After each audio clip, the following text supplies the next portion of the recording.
BC and American lawmakers gathered in Whistler today to discuss Pacific Northwest partnerships, but it was the stunning decision by U.S. President Joe Biden not to seek re-election that dominated much of the discussion. For more on that, let's bring in Rob Shaw at the BC Legislature. So, Rob, what did Premier David Eby have to say about the whole thing?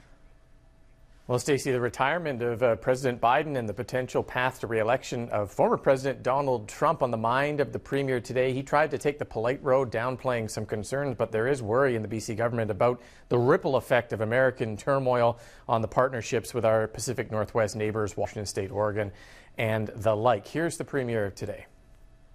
I think a lot of British Columbians are suffering whiplash from what's happening in terms of federal politics in the United States, and to make policy based on the daily updates from the U.S.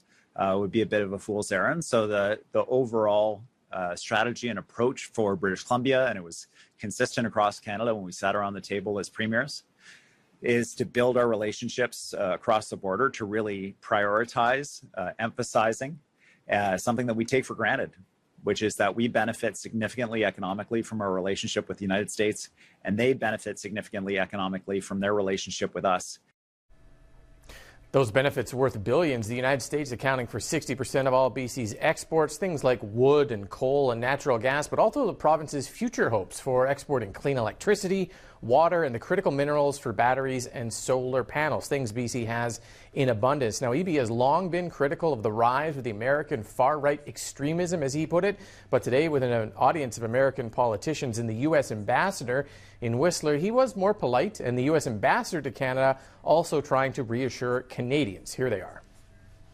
You have to learn to embrace democracy, to trust the system, to trust the people, to make ongoing intelligent choices that are consistent with the values of the United States of America.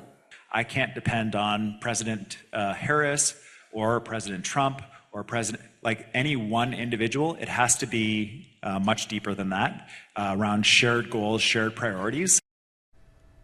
One other item that came up at the meeting today, Stacey, remember that idea of a bullet train between Vancouver and Seattle could get you down there in about an hour? Well, despite a $500,000 in funding from the U.S. government to explore that, Premier Eby today saying that day is kind of not really going anywhere. This is the type of meeting where it was supposed to be advanced, and it isn't. So, unfortunately, much like the old idea of a bridge to the mainland, a bullet train to Seattle does not appear to be getting off the drawing board. Stacey?